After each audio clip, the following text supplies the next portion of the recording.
महीने का 10 लाख रुपए कमा रहा है। उससे पूछा 10 लाख की कीमत क्या होती है, मजा क्या होता है, एनर्जी क्या होता है, पावर क्या होता है। साधुकार साहब, 15,000 की नौकरी करने वाले को अगर महीने का 10 लाख मिल जाए तो उसका जिंदगी क्या हो सकता है? झिंगा वाला है ना, झिंगा वाला, है ना? जबरदस्त। क्या आप ऐसी जिंदगी चाहते हैं? अगर मैं कर सकता हूं तो आप भी कर सकते हैं। Yes no. लेकिन कैसे होगा ये? अगर पता चल जावे तो हर आदमी काम कर जावे, लेकिन पता नहीं होता है। आईएमसी में सिर्फ जुड़ जाने मात्र से आईएमसी समझ में नहीं आती। आईएमसी समझ में उसको आती है जिसके ऊपर वाले की कृपा हो। ये सुनो, तो मैं आप लोगों को धन्यवाद देना चाहूंगा कि आपके ऊपर कृपा है ऊपर वाले की, इसलिए आज आप यहाँ पे बैठे हैं और आज आपको कुछ मिलने वाला है।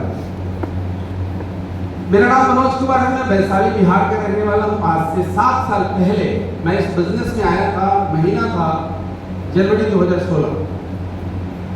358 रुपए से जर्नी की शुरुआत करी और 11 महीने में शेयर में लेवल अचीव किया।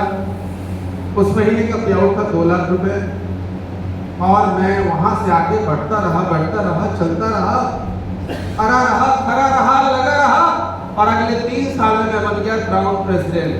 क्या बन गया? Ground president. अभी संजय साधुकार ने बताया 9 लेग में 1-1 लाख बीबी करके क्या बन सकते हो? Ground president. माना कि एक दिन में नहीं होगा, लेकिन हम लगे रहेंगे तो एक न एक दिन जरूर होगा। और वो दिन आया 3 साल बाद, अप्रैल 2021। अप्रैल 2021 में मैं मनोज कुमार बन गया क्राउन प्रेसिडेंट स्टार और मुझे है 7,45,000 मेरे यार। ओहो, पगला गए। 7,45,000 देख के कि तू मनोज कुमार 7,45,000 कमा सकता है। यस माय डियर फ्रेंड्स, ये सिस्टम की देन है, ये सिस्टम की पावर है जो ऐसा एक आम व्यक्ति को इतना बड़ा अमाउंट महीने का आया और ये सिलसिला रुका नहीं, चलता रहा और अब तक मैंने जोड़ा है आईएमसी से लगभग 3.5 करोड़ रुपए मैंने कमाए हैं। अभी तालियां कुछ कम बनी इसलिए कि साला ये कमा रहा है। देखो, जब मैं पहली बार जुड़ा था ना, मुझे समझ में नहीं आया था आईएमसी बिजनेस क्या है। 6 महीने तक कड़काया जिसने मुझे जोड़ा। मैं उनका नाम बताऊंगा तो एक जोरदार ताली जरूर बजा दीजिएगा। वो है हमारे भगवान, जिन्होंने मुझे इस बिजनेस में लाने का काम किया। एम्बेसडर स्टार लेवल पे है डॉक्टर उदय साहब के लिए जोरदार तालियां दीजिए। साथियों, इस बिजनेस में जिनसे मैंने सीखा, जिनके नक्शे कदम पे चला, वो मेरे लिए आप सभी के आदर्श है। Crown president star mister Raman Kumar Vijay sir के लिए जोरदार तालियां होनी चाहिए, जोरदार तालियां होनी चाहिए। मुझे समझ में नहीं आया, 6 महीने तक कड़काते रहा उनको, लेकिन एक मीटिंग में गया ऐसे ही आप जैसे आए हुए ना, और सामने जो व्यक्ति था वो वैसे ही बता रहा था मेरा इतना इनकम है, मेरा इतना इनकम है। तो मुझे लगा ना कि साला फेंकता है। हाँ भाई, इतना मजाक है कि लाखों रुपए कमाना, मुंह से बोलना कमाने में अंतर होता है। साला इतना बड़ा धरना सेठ पैसे लगा के मार्केट में भरा मक्खी मार रहा है, ये साला इधर तुलसी बेच के इतना कमा रहा है। ये सब झूठ है।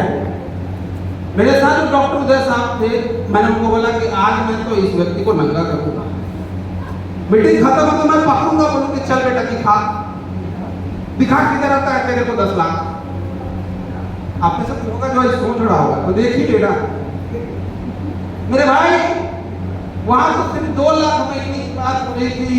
जगह था समस्तीपुर बिहार और सामने थे रमन कुमार विजय मेरे यार। मीटिंग खत्म हुई, मैंने उनसे बोला, उन्होंने एप्लीकेशन खोल के मुझे दिखाया कि ये लो 2 लाख रुपए महीना, हर महीना लगातार 2 लाख से ऊपर बढ़ता ही जा रहा था। मेरे नीचे से जमीन खिसकता ही जा रहा था। मैंने सोचा कि साला तू इतना ज्यादा काबिल है, तू इतना ज्यादा डिग्री होल्डर है, तो तू क्यों नहीं कमा रहा है?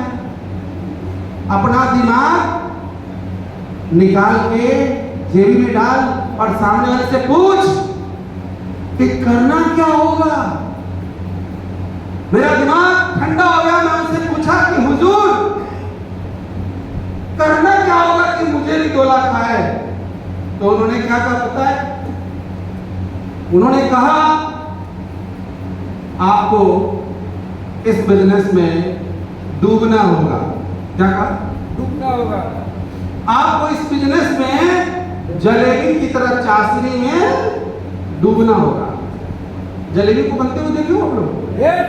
वो जलेबी जो है वो चाशनी में डूबने के बाद मिठास उसके अंदर आता है। तो उन्होंने कहा कुछ नहीं, इस बिजनेस में डूब जाओ, मतलब इस बिजनेस में लीन हो जाओ, ना सुबह देखो ना शाम, लीन हो जाओ। 1 साल के अंदर आपकी जिंदगी पूरी बदल जाएगी। और उनका कहा हुआ सत्य हो गया, सच हो गया। और मैंने दिन देखा ना रात, और इस बिजनेस में मैं बाकी में डूब गया।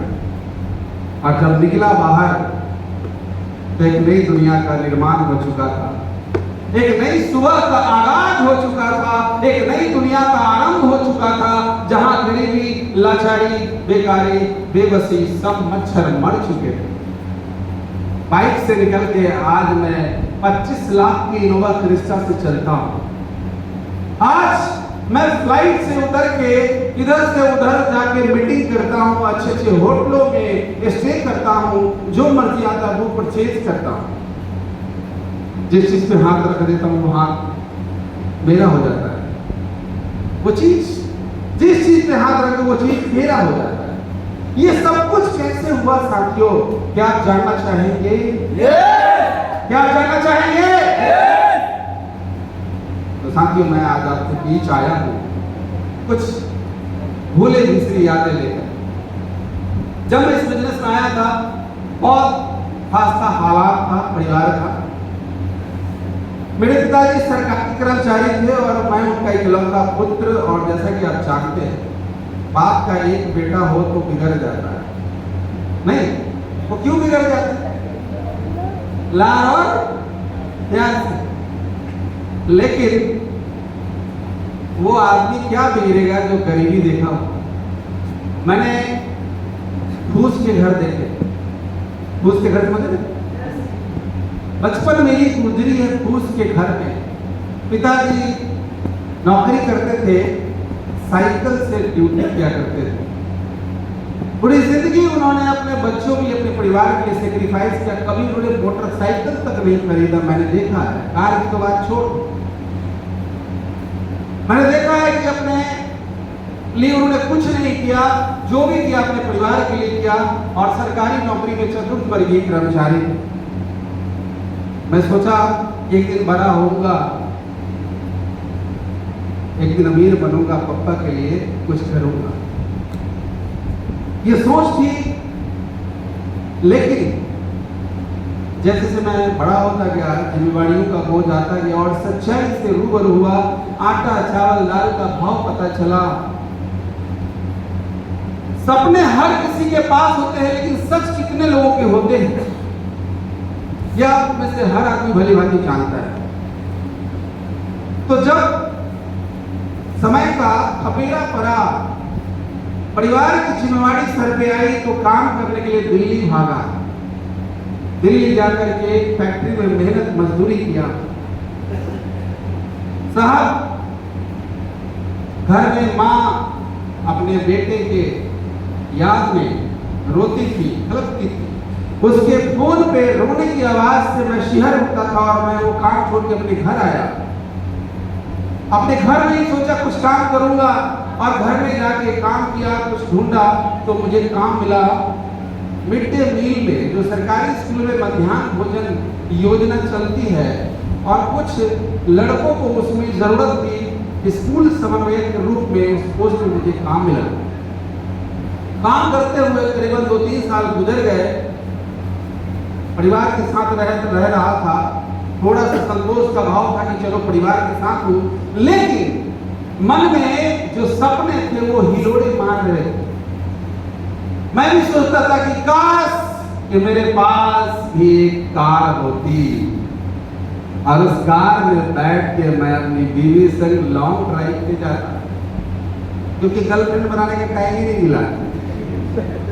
शादी उस उम्र में, जिस उम्र में बच्चे खेलते हैं खिलौने से, उसी उम्र में हो गई, क्योंकि माँ बाप का एक हम इकलौता चिराग थे। तो भाई साहब ये सोच थी कि मैं अपनी बीवी के साथ लॉन्ग ड्राइव पे जाता, काश कि मेरे पास भी एक कार होती। दूसरे को कार देख के मन मचल जाता, काश कि मैं भी हवाई जहाज में बैठता, ये सोचता था।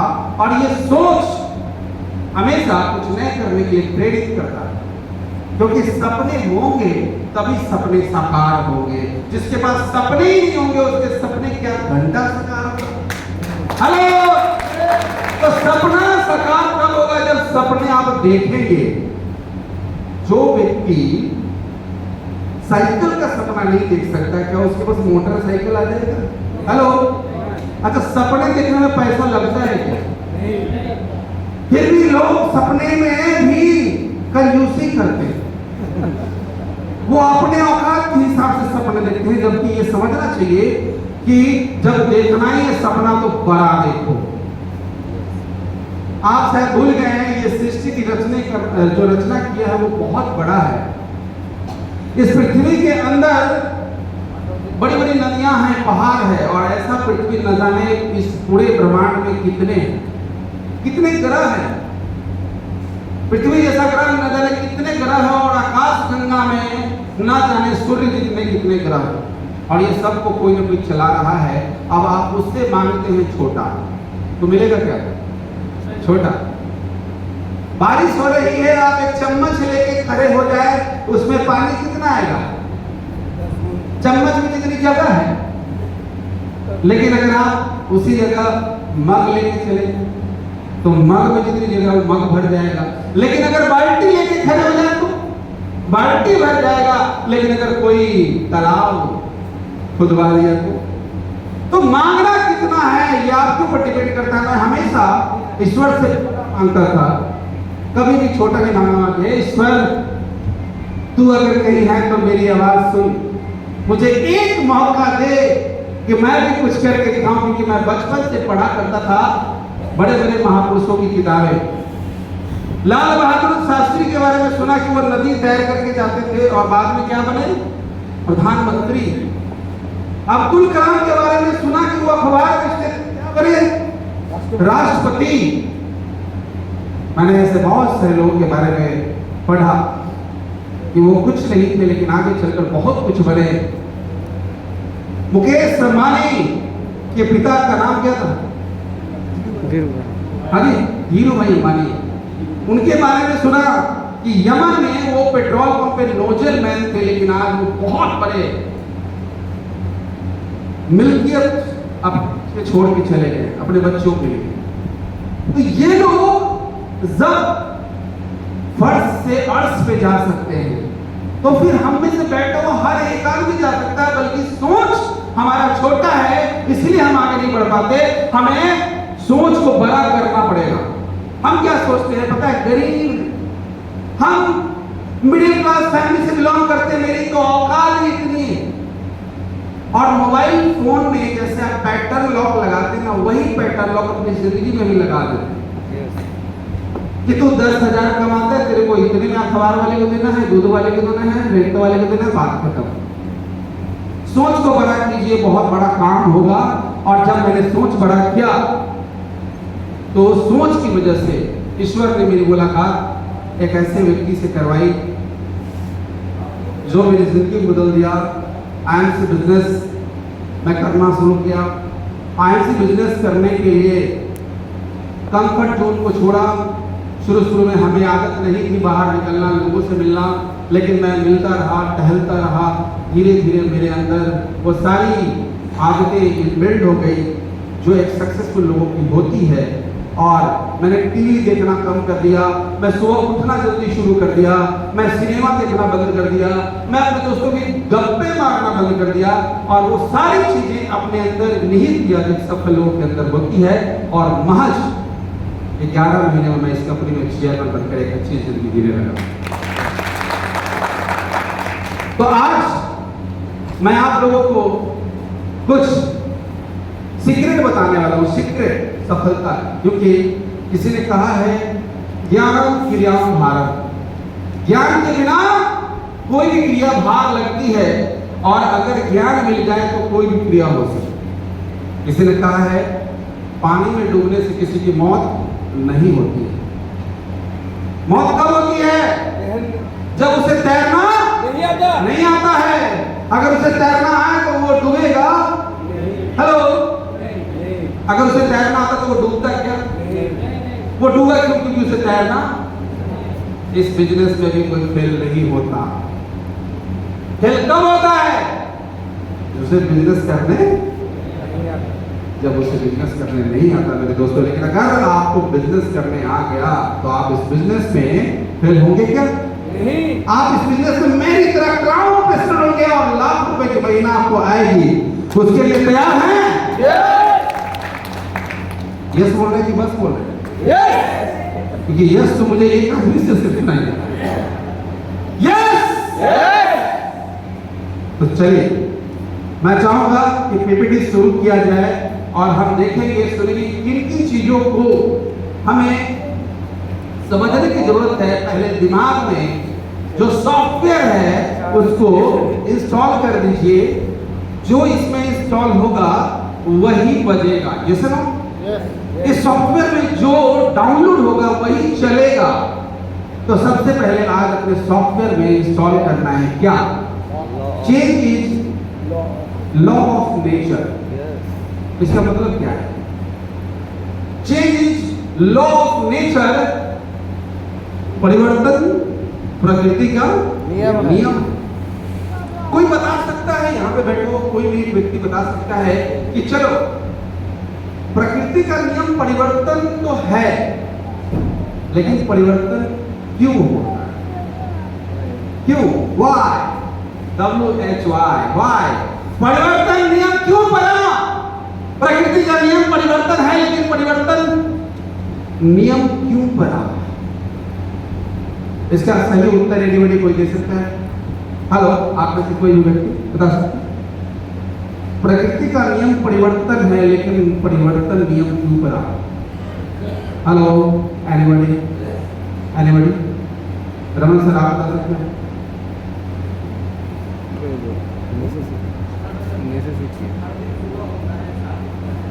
Yes, very good. मतलब एक लाइन में बोले तो गतिशीलता। यस माय डियर फ्रेंड्स, पृथ्वी अपनी कक्षा में लगातार घूमती है और घूमने के कारण दिन रात होता है। ये सुनो, और जब दिन रात होता है तो वो हफ्ते में बदलता है, हफ्ते महीने में, महीने साल में, और हर साल 4 ऋतुएं आती है। वसंत ऋतु, वर्षा ऋतु, ग्रीष्म ऋतु, शरद ऋतु। ये सुनो, लेकिन अगर पृथ्वी ना घूमे तो कुछ होगा? दिन रात होगा ही नहीं। तो प्रकृति आपसे क्या कहती है कि आप जिस क्षेत्र में हो, आप स्टूडेंट हो, पढ़ाई लिखाई के क्षेत्र में हो, आप किसान हो, खेती बाड़ी करते हो, आप आईएमसीएन हो, आईएमसी में हो, क्या करना पड़ेगा तुझे परिवर्तन के लिए? गतिशील रहना पड़ेगा। और हमारे इस बिजनेस का नेचर ही है लोगों से मिलना, लोगों से बातें करना। लेकिन आपका नेचर नहीं है, तो नेचर आपको डेवलप करना पड़ेगा, नेचर उस तरह का बनाना पड़ेगा। मुझे भी पसंद नहीं था लोगों से मिलना, मुझे नहीं